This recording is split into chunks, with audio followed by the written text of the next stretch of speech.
By Brorson, det er en design- og interiørvirksomhed, som jeg stiftede tilbage i 2010, hvor jeg startede op i jagtbranchen, så bolig- og designbranchen kom til, og seneste skud på stammen er hotel- og restaurationsbranchen.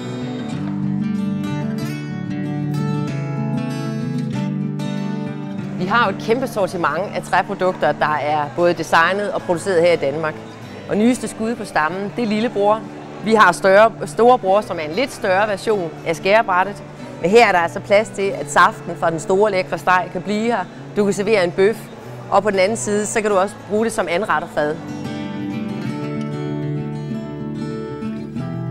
Men i forhold til de meget kantede, både tapas, smør og skærebræt, så har jeg valgt at gå ind og kigge på den mere runde form, så vi får også et skærebræt mere som et serveringsbræt til både pizza og ost i form af den organiske runde form her, som er inspireret fra min bedstemors spejl.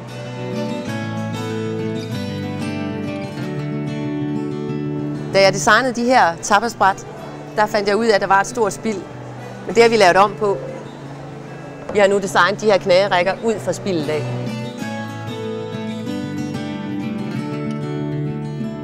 Her ser du vores termokrus. Hvert år designer jeg og producerer nye termokrus. Det er 6. år, vi producerer dem. Og selvom vi fordobler vores produktion for hvert år, så er der aldrig nok. 80% af vores produkter bliver produceret herhjemme i Danmark, og det gør nisserne selvfølgelig også. Vi startede med de mørke nisser med eg og valnød, som vi ser her, sidste år. Vi har så valgt at lave den lyse udgave, hvor det er ahorn og eg. Jeg bruger udelukkende kun ædeltræ.